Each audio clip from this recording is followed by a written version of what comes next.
નમસ્કાર વિદ્યાર્થી મિત્રો, બીકોમ સેમેસ્ટર 5 આંતરરાષ્ટ્રીય અર્થશાસ્ત્ર, જેમાં આજે આપણે વાત કરવાની છે વેપારની શરતોનું મહત્વ. આંતરરાષ્ટ્રીય વેપારના સિદ્ધાંતોમાં એડમ સ્મિથે કહ્યું કે આંતરરાષ્ટ્રીય વેપાર ઉદ્ભવવાનું કારણ છે નિરપેક્ષ ખર્ચ લાભ તફાવત. ડેવિડ રિકાર્ડોએ કહ્યું કે આંતરરાષ્ટ્રીય વેપાર ઉદ્ભવવાનું કારણ છે સાપેક્ષ ખર્ચ લાભ તફાવત.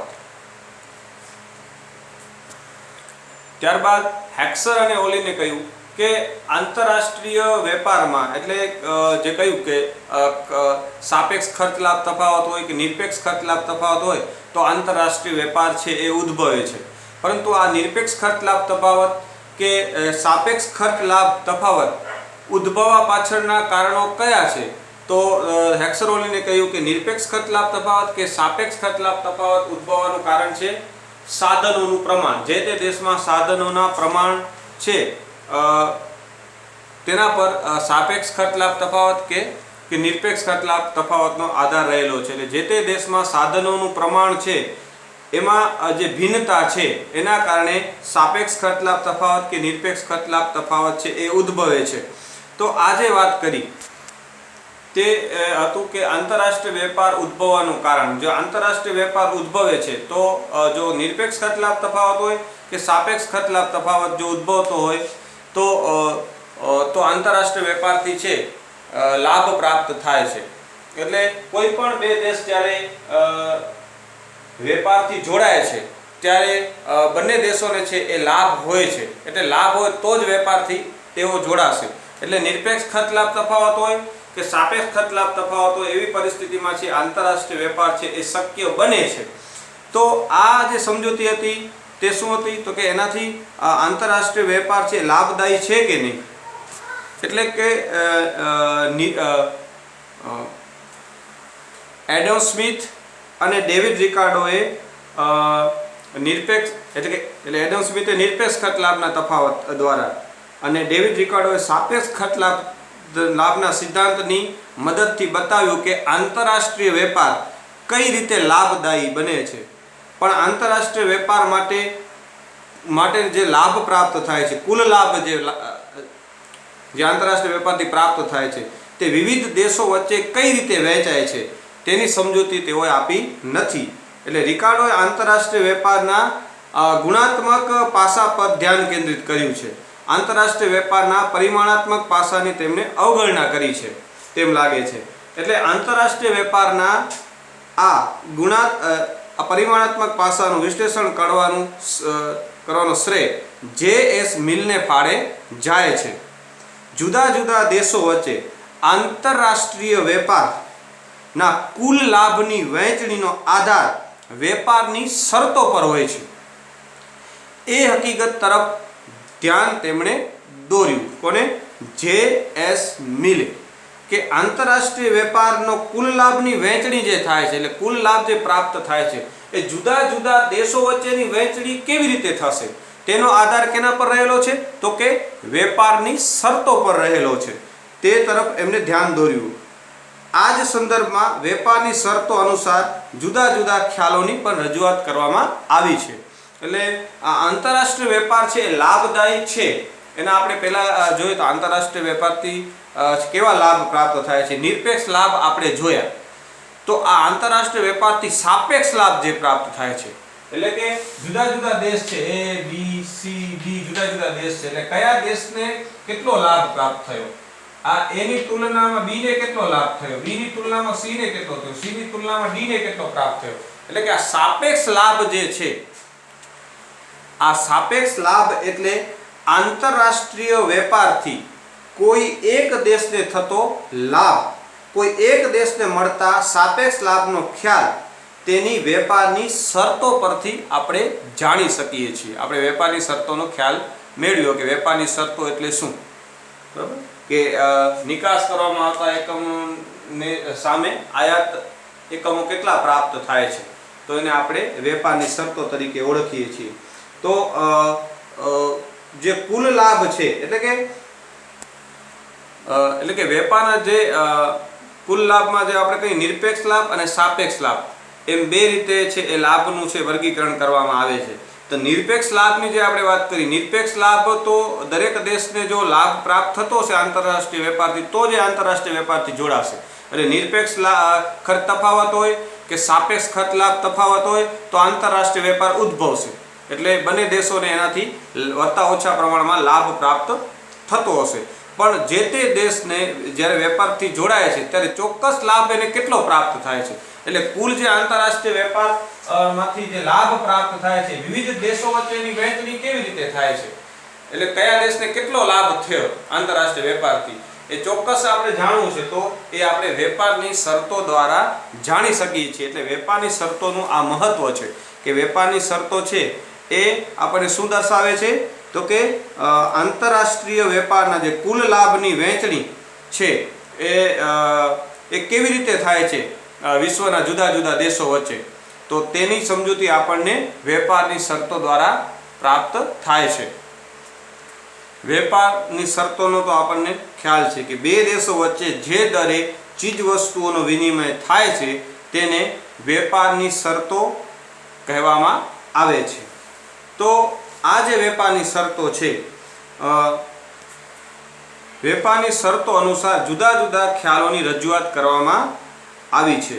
સામાન્ય રીતે એમ મનાય છે કે વેપારની શરતો કોઈ એક દેશની તરફેણમાં બદલાય તો નિકાસના એક એકમના બદલામાં તેને આયાતના વધુ એકમો મળે છે। આપણે જોયું કે આપણે જેટલા એકમની નિકાસ કરીએ છીએ એની તુલનામાં આયાત એકમો આપણને વધુ પ્રાપ્ત થતા હોય તો જે તે દેશ છે એને એના માટે વેપારની શરતો અનુકૂળ છે તેમ આપણે કહીએ છીએ।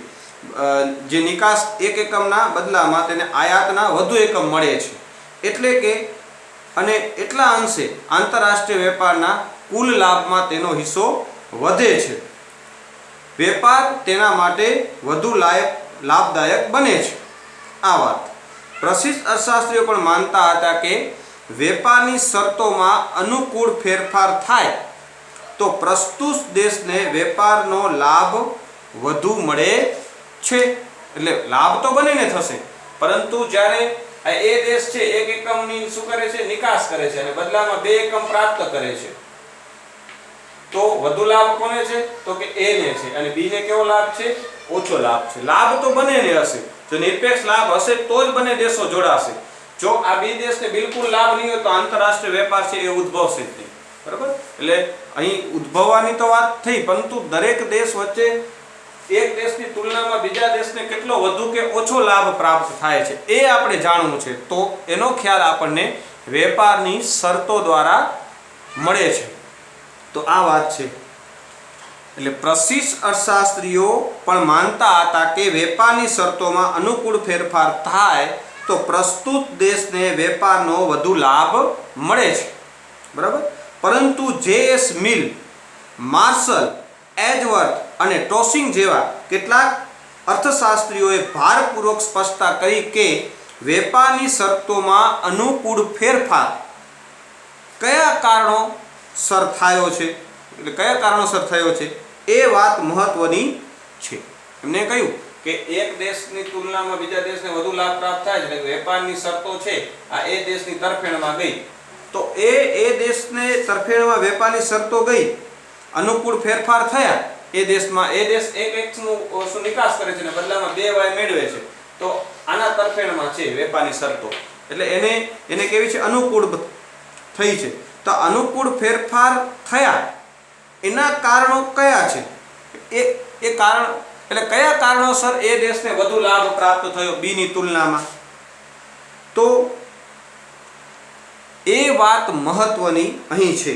અમુક સંજોગોમાં વેપારની શરતો અનુકૂળ હોવા છતાં પ્રસ્તુત દેશને આંતરરાષ્ટ્રીય વેપારનો લાભ મળતો નથી। ક્યારેક એવી પણ પરિસ્થિતિ બને કે આ દેશ છે એક એકમ નિકાસ કરે છે અને બદલામાં બે એકમની શું કરે છે, આયાત કરે છે, તો અહીં વેપારની શરતોને જોઈએ છીએ તો આપણને શું લાગે છે કે એ દેશને બી દેશ કરતાં વધુ લાભ થયો છે।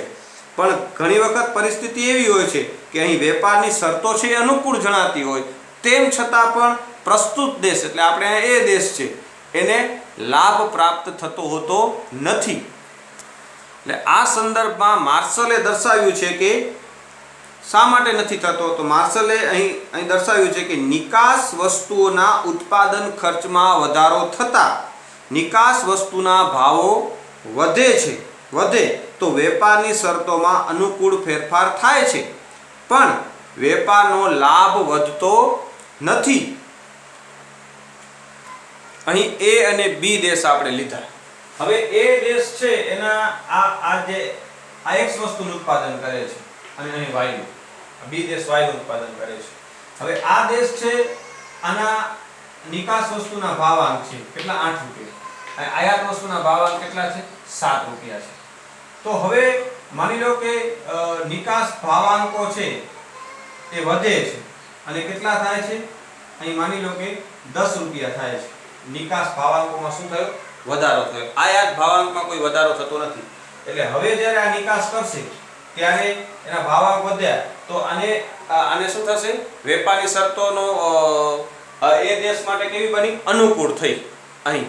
તો આનો આંતરરાષ્ટ્રીય વેપારમાં લાભમાં શું થશે, વધારો થશે. બી કરતા હવે આને વધુ લાભ પ્રાપ્ત થશે. કેમ કે નિકાસ ભાવાંકમાં શું થયો, વધારો થયો આ વેપારની શરતોથી. પણ એવું બને કે એ દેશ ઘણી વખત અહીં કીધું કે જો વેપારી શરતો અનુકૂળ જણાય તેમ છતાં પણ લાભ પ્રાપ્ત ન થતો હોય તો એના કારણોમાં માર્શલે કહ્યું કે જો નિકાસ વસ્તુના ઉત્પાદન ખર્ચમાં વધારો થતાં નિકાસ વસ્તુના ભાવો વધે તો પણ વેપારની શરતો અનુકૂળ ફેરફાર થાય છે, પણ એનાથી વેપારનો લાભ થતો નથી. તો અહીં માની લો કે આને ઉત્પાદન ખર્ચમાં પણ શું થાય છે, 2 રૂપિયાનો વધારો થાય. ભાવાંક 2 રૂપિયા વધ્યા તો સામે 2 રૂપિયા માની લો કે ઉત્પાદન ખર્ચ પણ શું થયું, ઉત્પાદન ખર્ચ પણ વધ્યું.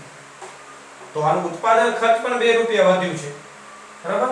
તો આને 2 રૂપિયા જે લાભ થતો હતો એ લાભ શું થઈ ગયો, શૂન્ય થઈ ગયો. જેટલો લાભ પ્રાપ્ત થયો એટલું છે એનો શું થયું છે, ઉત્પાદન ખર્ચમાં શું થયો છે, વધારો થયો છે. એટલે ખરેખર એને લાભ પ્રાપ્ત થયો નથી. જેટલો લાભ પહેલા પ્રાપ્ત થતો હતો એટલો જ થાય છે. કેમ તો કે ઉત્પાદન ખર્ચમાં શું થયું છે, વધારો થયો છે. તો આ વાત માર્શલે કરી છે. એટલે કે માર્શલે કહ્યું નિકાસ વસ્તુના ઉત્પાદન ખર્ચમાં વધારો થતાં નિકાસ વસ્તુના ભાવો વધે. એટલે અહીં શું થશે, નિકાસ વસ્તુના ભાવો વધશે એટલે અહીં ઉત્પાદન ખર્ચ વધશે તો પણ ભાવ વધશે. આપણે એવી રીતે પણ લઈ શકીએ. અહીં માની લો કે 10 રૂપિયા છે તો ઘણી વખત શું થાય છે કે ભાવ વધ્યા છે તો કેના કારણે વધ્યા છે કે ખરેખર ઉત્પાદન ખર્ચ વધ્યું છે એના કારણે ભાવ વધ્યા છે. એવી રીતે લઈ શકીએ. માની લો કે આ બંનેને હવે અહીં 8 રૂપિયા ને આ છે. હવે આનું ઉત્પાદન ખર્ચ છે 2 રૂપિયા આવ્યું. 2 રૂપિયા ઉત્પાદન ખર્ચ 8 રૂપિયા ઉમેરાય એટલે કેટલા થશે તો કે 10 રૂપિયા થશે. તો અહીં ભાવાંક એના શું થયા, વધ્યા. ભાવ વધ્યા છે એટલે આપણને વેપારની શરતો એમ જણાશે કે એ માટે કેવી થઈ, વધુ અનુકૂળ થઈ, એને વધારે લાભ પ્રાપ્ત થશે. પણ એનો જે ભાવાંક વધ્યા છે, આ ભાવ વધારો થયો એ કેના કારણે થયો છે તો કે ઉત્પાદન ખર્ચ વધવાથી, ઉત્પાદન ખર્ચમાં વધારો થવાથી અહીં ભાવાંકમાં વધારો થયો છે. એટલે એને ખરેખર છે લાભ પ્રાપ્ત થતો નથી, બરાબર. આ સંદર્ભે ટોસિંગે દર્શાવ્યું છે કે આયાત વસ્તુઓ માટે લોકોની અભિરુચિ ઘટે, માંગ ઘટે, તેથી આયાત વસ્તુના ભાવો ઘટે તો વેપારની શરતો અનુકૂળ ફેરફાર લાભદાયી હોતો નથી. ઘણી વખત એવું બને કે આયાતી વસ્તુઓના ભાવાંકોમાં શું થાય, ભાવાંકોમાં ઘટાડો થાય. આ 7 ની જગ્યાએ આ માની લો કે 6 થઈ જાય કે 4 થઈ જાય. એના ભાવાંકોમાં શું થાય, ઘટાડો થાય. હવે એ ઘટાડો થાય છે, આયાત ભાવાંકો ઘટે એટલે આપણી ચૂકવણીઓ છે એમાં શું થાય, ઘટાડો થાય. એટલે આંતરરાષ્ટ્રીય વેપારથી ફાયદો થાય. તો આ ભાવાંકો ઘટ્યા છે એ શા માટે ઘટ્યા છે તો કે આયાતી વસ્તુઓ જે છે એ માટેની લોકોની અભિરુચિ ઘટી ગઈ છે. લોકોની પસંદગીમાં શું થઈ ગયો છે, ઘટાડો થઈ ગયો છે. એટલા માટે એની માંગ કેવી થઈ ગઈ છે, ઘટી ગઈ છે. તો માંગ ઘટી ગઈ છે આયાતી વસ્તુઓની, અને એના કારણે એની કિંમતો કેવી ગઈ છે? નીચી ગઈ છે. તો એનાથી કોઈ લાભ પ્રાપ્ત થતો નથી, એવું કોણ કહે છે? ટોસિંગે દર્શાવ્યું છે. આયાતી વસ્તુ માટે લોકોની અભિરુચિ ઘટે, માંગ ઘટે, તેથી આયાતી વસ્તુના ભાવો છે કેવા થશે? ઘટશે, કારણ કે એની માંગ ઘટી છે. તો વેપારની શરતો અનુકૂળ ફેરફાર લાભદાયી હોતો નથી. ત્યારબાદ પ્રોબિચ અને સિંગરનો સિદ્ધાંત છે, તેની અહીં ખામી કીધી છે. એટલે પ્રેબિચ અને સિંગર સિદ્ધાંતની સૌથી ગંભીર ખામી એ છે કે એમાં માની લેવામાં આવ્યું છે કે આર્થિક વિકાસનો આધાર માત્ર વેપારની શરતો પર છે, અથવા વેપારની શરતો જ સૌથી વધુ નિર્ણાયક પરિબળ છે આર્થિક વિકાસ માટે. ઉપરાંત વેપારની શરતોના વલણનું માપ મેળવવા માટે કોઈ વૈજ્ઞાનિક પદ્ધતિ ઉપલબ્ધ નથી. ભાવો સાથે વસ્તુની ગુણવત્તા બદલાય છે. વાહન વ્યવહાર ખર્ચમાં ઘટાડો થયો છે. પ્રેબિચ અને સિંગર નામના અર્થશાસ્ત્રીએ એવો સિદ્ધાંત રજૂ કર્યો હતો કે વિશ્વ બજારમાં ખેત પેદાશની માંગની મૂલ્ય સાપેક્ષતા અને આવક સાપેક્ષતા બંને ઓછી છે. ખેત પેદાશ છે એની માંગની મૂલ્ય સાપેક્ષતા અને આવક સાપેક્ષતા બંને કેવી છે? ઓછી છે. એટલે શું થાય છે? એટલે કે ખેત પેદાશની નિકાસ કરતા દેશો માટે વેપારની શરતો સતત પ્રતિકૂળ બનતી જશે, અને પરિણામે ગરીબ દેશો તરફથી સમૃદ્ધ દેશો તરફ આવકની હેરફેર થશે. આ હેરફેર અટકાવવાનો ઉપાય છે આયાત અવેજીકરણ, એટલે કે સંરક્ષણ નીતિ દ્વારા અર્થતંત્રનું ઔદ્યોગિકરણ કરવું અને ઔદ્યોગિક પેદાશની આયાતો પરનું અવલંબન દૂર કરવું. ભારતે પણ આયાત અવેજીકરણ નીતિનો અમલ 3 દાયકા કરતાં વધુ સમય માટે કર્યો હતો. એટલે શું કહ્યું? પ્રેબિચ અને સિંગર નામના અર્થશાસ્ત્રીએ કે વિશ્વ બજારમાં ખેત પેદાશોની માંગની મૂલ્ય સાપેક્ષતા અને આવક સાપેક્ષતા બંને ઓછી છે. એટલે ખેત પેદાશની વસ્તુ એવી છે કે એની માંગની મૂલ્ય સાપેક્ષતા એકમથી ઓછી છે. એટલે શું થશે કે માંગની મૂલ્ય સાપેક્ષતા ઓછી છે, એટલે ખેત પેદાશની જે દેશ નિકાસ કરે છે, કદાચ એના ભાવાંકો એકદમ નીચા રાખવામાં આવે તો પણ એની માંગ છે એ બહુ વધતી નથી. એની તમે કિંમત એકદમ ઓછી હોય તો પણ બહુ એની માંગ ડિમાન્ડ કરશે નહીં. કેમ કે ખેત પેદાશની વસ્તુ કેવી છે? જેટલી જરૂરિયાત માટે હશે એટલી જ, એનાથી વધુ માંગ થશે નહીં. અને એના ભાવાંકો ભાવ ઊંચા હોય તેમ છતાં પણ એની માંગ છે એ બહુ પાછી ઘટતી નથી. એટલે અહીં ભાવ નીચા રાખવામાં આવે કે જેથી કરીને એની ડિમાન્ડ વધે, એ ચીજ વસ્તુ વધે. એટલે ખેત પેદાશની જે નિકાસો જે દેશ કરે છે, માની લો કે નિકાસ ખેત પેદાશની કરે છે અને આયાત છે એ ઔદ્યોગિક પેદાશની કરે છે. એટલે શું થશે કે એને ખેત પેદાશના વધુ એકમ આપવા પડે છે અને બદલામાં છે એ ઔદ્યોગિક પેદાશો છે એ ઓછી પ્રાપ્ત થાય છે. 2 એકમ આપે ને બદલામાં 1 એકમ પ્રાપ્ત થાય. આવું શું કામ બને છે? તો કે ખેત પેદાશની માંગની આવક એટલે કે માંગની મૂલ્ય સાપેક્ષતા કેવી છે? એકમથી ઓછી છે. બીજું કે ખેત પેદાશની આવકની સાપેક્ષતા કેવી છે? એ પણ કેવી છે? ઓછી છે. એટલે જેમ જેમ લોકોની આવક વધશે, આ બી દેશ છે એની જેમ જેમ આવક વધતી જશે તેમ એની કૃષિ પેદાશ માટેની માંગ છે એ કેવી થતી જશે? તો કે ઘટતી જશે. એટલે લોકોની જેમ જેમ આવક વધે એનું કુલ ખર્ચ છે એ કૃષિ પેદાશ માટે એનું કુલ ખર્ચ કેવું થતું જશે? એ ઘટતું જશે. ઔદ્યોગિક પેદાશ કે અન્ય વસ્તુઓ માટે એનું ખર્ચ છે એ વધતું જશે. એટલે કૃષિ પેદાશ માટેનું એનું આવક છે એ પોતાની આવક માટે જે ખર્ચ કરે છે એ લગભગ સ્થિર જેવું હોય છે. આપણે જોઈએ છીએ કે આપણે અનાજની જે જરૂરિયાત છે એટલી જ છે.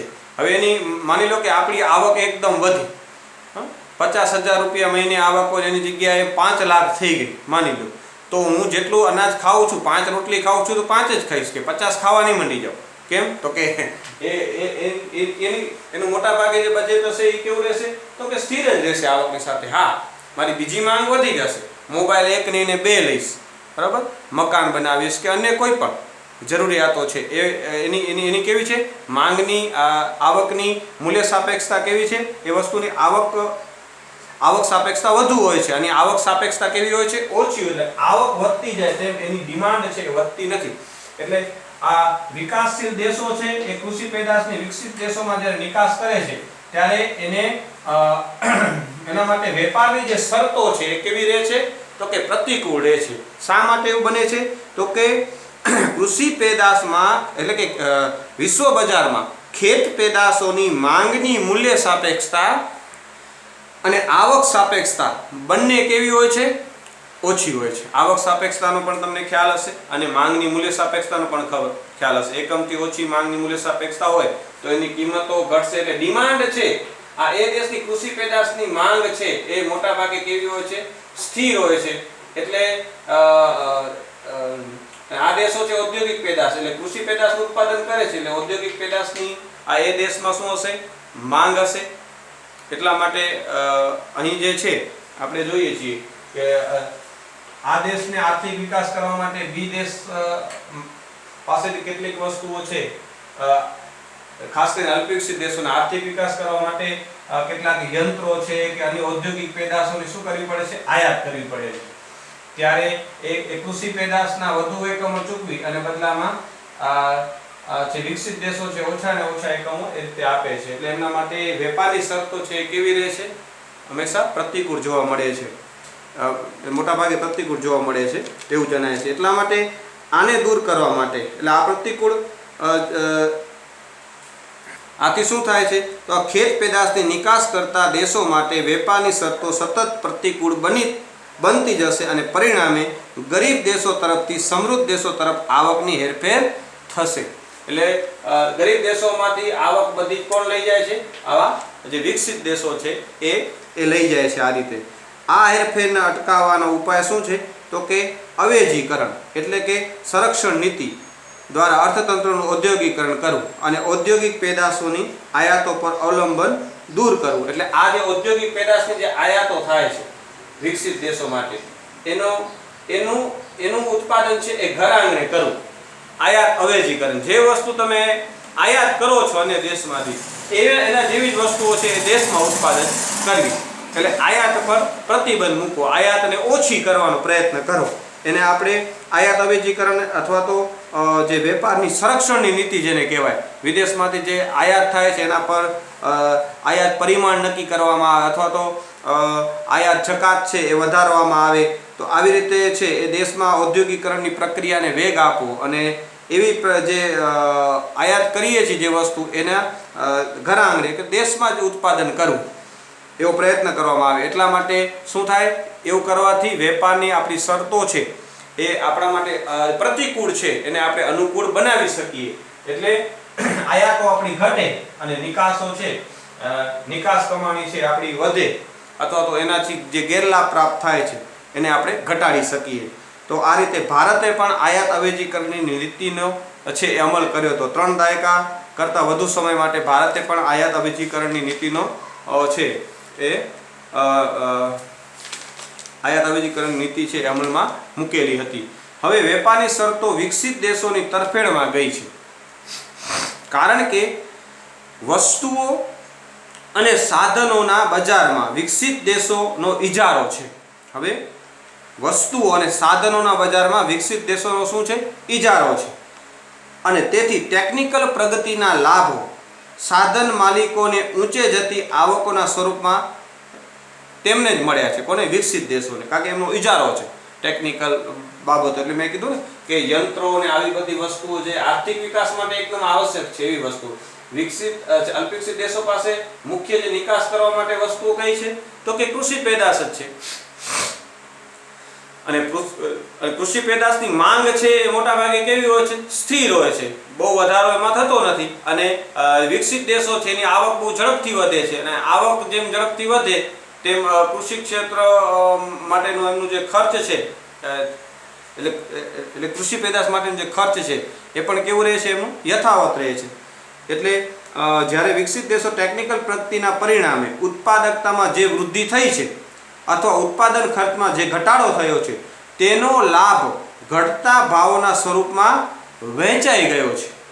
આ જ કારણોસર વિકાસશીલ દેશોની તુલનામાં વિકસિત દેશોમાં લોકોનું જીવન ધોરણ વધારે ઝડપથી ઊંચે ગયું છે. હવે વિકસિત દેશો છે એ અલ્પવિકસિત કે વિકાસશીલ દેશો કરતાં ટેકનોલોજીમાં આગળ છે, એટલે એમના ઉત્પાદનના જે સાધનો છે એની ઉત્પાદકતા કેવી છે? ઊંચી છે. એટલે એ ઓછા ખર્ચે વધુ ઉત્પાદન છે એ મેળવી શકે છે અને એના ભાવ પણ કેવા રહે છે? નીચા રહે છે. એટલે એનું ઉત્પાદન ખર્ચ છે કેવું થાય છે? ઘટે છે. એટલે એ દેશના લોકોને સસ્તી વસ્તુ પ્રાપ્ત થાય છે અને એથી એ લોકોનું જીવન ધોરણ છે એ કેવું થયું છે? વધુ ઝડપથી ઊંચે જાય છે. અને પ્રતિકૂળ વેપારની શરતોના ગેરલાભથી બચવા માટે વિકાસશીલ દેશોએ વિદેશી રોકાણને નિયંત્રિત કરવું જોઈએ અને સંરક્ષણની નીતિ દ્વારા પોતાના અર્થતંત્રનું ઔદ્યોગિકરણ કરવાના પ્રયત્ન કરવા જોઈએ એવું પ્રેબિચ અને સિંગર અને મિર્ડાલ વગેરે અર્થશાસ્ત્રીઓ એવું માને છે. આ એમનો એક મત છે. કોનું? પ્રેબિચ, સિંગર અને મિર્ડાલનો. બરાબર? તો એટલે એ એમ કહે છે કે આવી રીતે વિશ્વ બજારમાં જે છે એ અલ્પવિકસિત કે વિકાસશીલ દેશો માટે વેપારની શરતોનું જે ઐતિહાસિક આપણે વલણ જોઈએ એ કેવું જોવા મળે છે? તો કે પ્રતિકૂળ જોવા મળે છે. હવે તાજેતરમાં વેપારની શરતો અંગે થતી ચર્ચાઓને વિકસતા દેશોની સમસ્યાઓ સાથે વધુ સંબંધ હોય છે, કારણ કે વિકસિત દેશો અને વિકસતા દેશો વચ્ચે થતા આંતરરાષ્ટ્રીય વેપારની શરતોનું ઐતિહાસિક વલણ વિકસતા દેશો માટે સમસ્યારૂપ બન્યું છે. ઔદ્યોગિક પેદાશની સરખામણીમાં ખેત પેદાશના ભાવો ઓછા વધ્યા છે. હવે ઔદ્યોગિક પેદાશના ભાવોની સરખામણીમાં ખેત પેદાશના ભાવો કેવા વધ્યા છે? ઓછા વધ્યા છે. પરિણામે પેટ્રોલિયમ પેદાશોની નિકાસ કરતા વિકાસશીલ દેશો સિવાયના અન્ય બધા જ વિકાસશીલ દેશો માટે વેપારની શરતો પ્રતિકૂળ બની છે. વિકાસશીલ દેશોએ વિકસતા દેશો પાસેથી ઔદ્યોગિક પેદાશોનું ચોક્કસ પ્રમાણ ખરીદવા માટે વધુને વધુ પ્રમાણમાં ખેત પેદાશ આપવી પડે છે. મેં અહીં કીધું ને કે ઔદ્યોગિક પેદાશને આયાત કરવા માટે ખેત પેદાશના વધુને વધુ એકમો છે એ વિકસિત દેશોને આપવા પડે છે અને બદલામાં એમને ઔદ્યોગિક પેદાશો પાછી કેવી મળે છે? ઓછી પ્રાપ્ત થાય છે. એટલી પ્રાપ્ત નથી થતી. બરાબર? આવું શા માટે બને છે? તો કે ટેકનિકલ બાબતોમાં કે ઔદ્યોગિક પેદાશોમાં ક્યાંક ને ક્યાંક વિકસિત દેશો છે એનો ઇજારો જોવા મળે છે. આમ આપણે એવું કહેતા હોઈએ, સામાન્ય રીતે આપણે પ્રશ્ન એવો થાય કે કૃષિ પેદાશ છે ભાઈ, એના જો ભાવ વધારી દેવામાં આવે તો પછી વિકસિત દેશો છે એને ગરજે એના ભાવ એને વસ્તુ ખરીદવી જ પડશે. પણ એવું બનશે નહીં. બરાબર? કારણ કે અહીંયા શું વિચારો છે અને કૃષિ પેદાશમાં પાછા એ લોકો પણ આગળ જ હશે. કૃષિ પેદાશનું જો વિકસિત દેશો નહીં આપે તો ઘર આંગણે પણ ઉત્પાદન કરવામાં એ લોકો પાછા કેવા હશે? સક્ષમ જ હશે. કારણ કે એ ટેકનોલોજીની દ્રષ્ટિએ આગળ છે એટલે એનું કૃષિ ક્ષેત્ર પણ કેવું હશે? સમૃદ્ધ જ છે વિકસિત દેશોનું. તો શું કહે છે?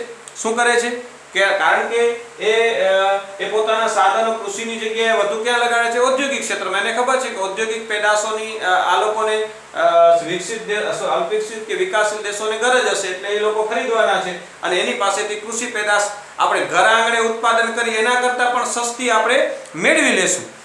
તો આ રીતે એ લોકો વિચારતા હોય છે અને કૃષિ પેદાશની માંગ પાછી કેવી હોય છે? તો કે સ્થિર હોય છે. એટલે આ લોકો કદાચ ભાવ ઓછા રાખીને એમ માને કે વધુ નિકાસ કરશું તો પણ શક્ય નથી અને વધુ ભાવ પણ લઈ શકે એમ નથી. એટલે પરિસ્થિતિ કેવી થશે કે એટલે આ લોકોને છે એ વધુને વધુ કૃષિ પેદાશ છે વધુને વધુ એકમ આપી અને બદલામાં ઓછાને ઓછા છે એ ઔદ્યોગિક પેદાશના જે એકમો છે એ સ્વીકારવા મજબૂર બની જશે. ઔદ્યોગિક પેદાશોની સરખામણીમાં ખેત પેદાશોના ભાવો ઓછા વધ્યા છે.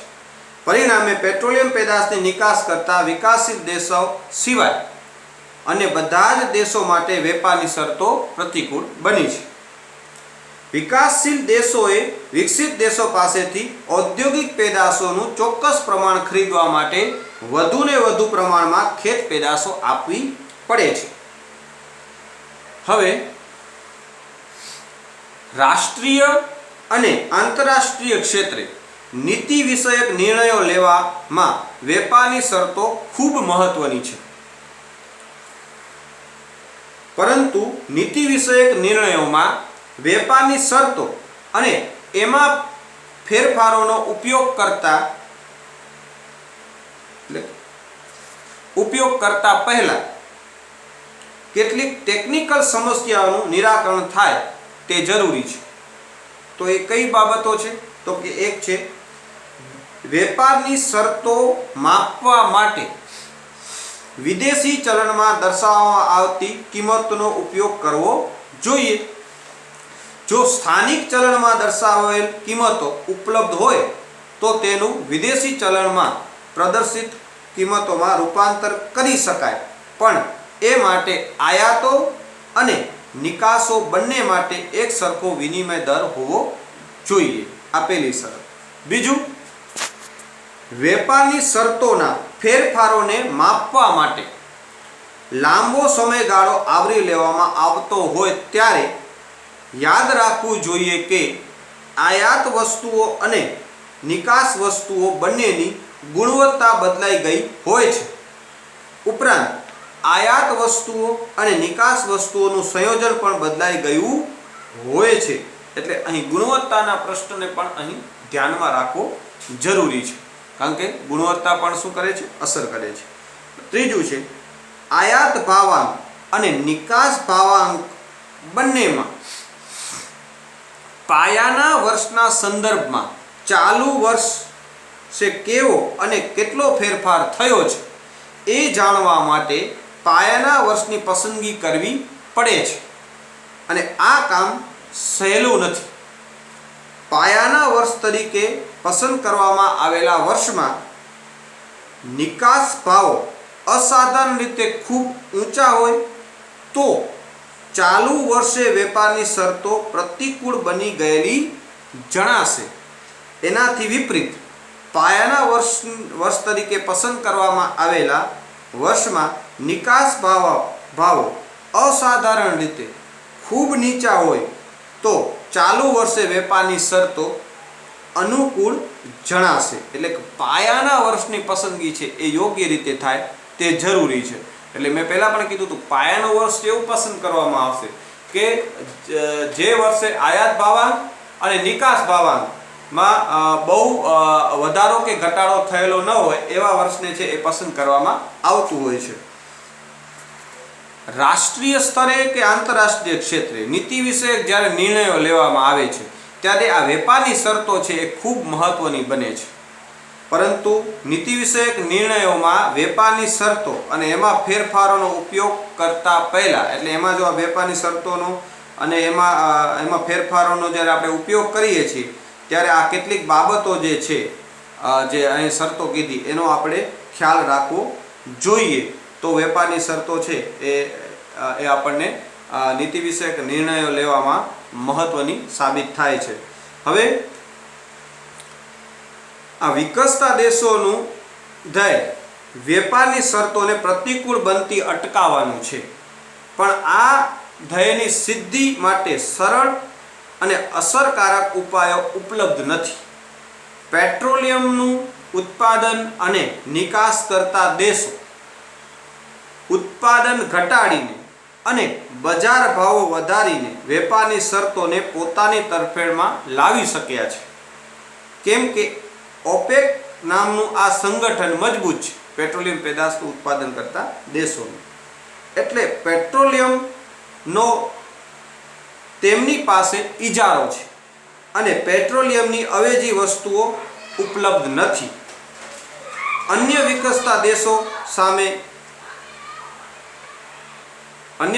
દેશો માટે એવા કોઈ સંજોગો નથી। તો આ રીતે વેપારની જે શરતો છે એ આપણને શું જણાવે છે, શા માટે મહત્વની છે? તો કે વેપારની શરતો દ્વારા આપણે આંતરરાષ્ટ્રીય વેપારથી જે તે દેશને કેટલો લાભ થયો છે તેનું ચોક્કસ માપ આપણે મેળવી શકીએ છીએ। ડેવિડ રિકાર્ડોએ જે કીધું કે સાપેક્ષ ખર્ચ લાભ તફાવતની પરિસ્થિતિ હોય તો આંતરરાષ્ટ્રીય વેપારથી છે એ લાભ પ્રાપ્ત થાય છે, આંતરરાષ્ટ્રીય વેપાર ઉદ્ભવે છે। તે જે લાભની વાત હતી કેવી હતી? નિરપેક્ષ લાભની વાત હતી। કે આંતરરાષ્ટ્રીય વેપારથી કુલ જે લાભ વધે છે વિશ્વમાં, કે વિશ્વના બધા દેશો આંતરરાષ્ટ્રીય વેપારથી જોડાય તો કુલ ઉત્પાદન વધે છે, વૈવિધ્યપૂર્ણ વસ્તુઓ પ્રાપ્ત થાય છે, આ બધું જ આપણે જોયું. એ કેવા હતા તો કે નિરપેક્ષ લાભો હતા. એટલે કોઈ પણ દેશ જ્યારે આંતરરાષ્ટ્રીય વેપારથી જોડાય છે એટલે વધુ કે ઓછો લાભ તો પ્રાપ્ત થતો જ હોય તો જ એ વેપારથી જોડાય, નહીતર જોડાશે નહીં. આ એ દેશ વેપારથી જોડાણો, બી જોડાણો, સી જોડાણો, ડી જોડાણો, ચારે દેશ જોડાણો. ચારેયને લાભ તો છે જ એટલે જ જોડાણા છે. એ જે લાભ પ્રાપ્ત થાય છે એને નિરપેક્ષ લાભ આપણે કહીએ છીએ. પણ સાપેક્ષ લાભની વાત કરીએ કે એ ની તુલનામાં બી ને કેટલો લાભ થયો, કે બી ની તુલનામાં આ સી ને કેટલો થયો, અને સી ની તુલનામાં ડી ને કેટલો લાભ થયો, ચોક્કસ આ દેશોને કેટલો લાભ થયો. આપણે કહી શકીએ કે બી કરતા એ માટે વેપારની શરતો અનુકૂળ છે તો આપણે એને લાભ કેવો લાભ પ્રાપ્ત થયો, વધુ. તો બી ને લાભ છે પણ કેવો છે, ઓછો લાભ પ્રાપ્ત થયો. આ દેશને વધુ લાભ થયો, આને ઓછો થયો. આ દેશને બી દેશને સી દેશને તો એ દેશ કરતા પણ વધુ લાભ છે પ્રાપ્ત થયો. આવું આપણને જાણવા મળે. કેના આધારે મળે તો કે વેપારની શરતોના આધારે આપણે આ નક્કી કરી શકીએ છીએ. વેપારની શરતોના ખ્યાલથી આપણે જે તે દેશને અન્ય દેશ કરતા કેટલો લાભ વધુ કે ઓછો પ્રાપ્ત થયો તેની માહિતી આપણને પ્રાપ્ત થાય છે. એટલા માટે વેપારની શરતોનું મહત્વ ખૂબ વધુ રહેલું છે. વેપારની શરતોના પણ અનેક જે ખ્યાલો છે એ વિકસ્યા છે. એટલે જ આપણે અહીં જોયું એક ખ્યાલમાં પ્રેબિચ અને સિંગરના જે ખ્યાલ પ્રમાણે જોયું કે આખા વિશ્વની વાત કરી તો આપણને જાણવા મળ્યું કે વિકસતા કે અલ્પવિકસિત દેશો કરતા વિકસિત દેશોને આંતરરાષ્ટ્રીય વેપારથી વધુ લાભ પ્રાપ્ત થયો છે. એટલે વેપારની શરતો છે એ વિકસિત દેશો માટે વધુ અનુકૂળ રહી છે, જ્યારે અલ્પવિકસિત કે વિકાસશીલ દેશો માટે વેપારની શરતો છે એ મોટા ભાગે કેવી જોવા મળે છે, પ્રતિકૂળ જોવા મળે છે. એટલે કે વેપારની શરતોનું ઐતિહાસિક વલણ છે એ વિકસતા કે અલ્પવિકસિત દેશો માટે પ્રતિકૂળ જોવા મળ્યું છે. આ આપણે કહ્યું કેના આધારે કહ્યું તો કે વેપારની શરતોનો અભ્યાસ કર્યો કે ત્યારે આપણને આ જાણકારી મળી. બે દેશો વચ્ચે જે દરે ચીજવસ્તુઓનો વિનિમય થાય છે તેને વેપારની શરતો કહેવામાં આવે છે. એટલે કે બે દેશો વચ્ચે કયા દરે ચીજવસ્તુની વેપાર થાય છે એ આપણે જાણ્યું એના આધારે છે આ નક્કી કરી શકીએ છીએ. એટલે વેપારની શરતોનું ખૂબ મહત્વ છે. અનેક રીતે વેપારની શરતો છે એ આપણને મદદરૂપ થાય છે. જે તે દેશ પોતાને આંતરરાષ્ટ્રીય વેપારથી કેટલો લાભ પ્રાપ્ત થાય છે, ચોક્કસ લાભ પ્રાપ્ત થાય છે એની જાણકારી છે એ વેપારની શરતો દ્વારા મેળવી શકે છે. અન્ય દેશ કરતાં આપણને કેટલો ફાયદો થાય છે, કેટલો વધુ થાય છે. આપણા દેશની વેપારની શરતો પ્રતિકૂળ છે એ વેપારની શરતો દ્વારા આપણને જાણવા મળ્યું. તો વેપારની આ પ્રતિકૂળ શરતોને આપણે અનુકૂળ શરતોમાં કેવી રીતે બદલી શકીએ, એના માટે શું કરવું જોઈએ, આ બધા માટે વેપારની શરતો છે એ મદદરૂપ થાય છે, માર્ગદર્શન આપે છે. તો આ હતું વેપારની શરતોનું મહત્વ. હવે પછીના લેક્ચરમાં આપણે વેપારની શરતો જે છે એના કેટલાક પ્રકારો છે, એટલે કે વેપારની શરતોના કેટલાક ખ્યાલો છે તેની આપણે હવે વાત કરીશું.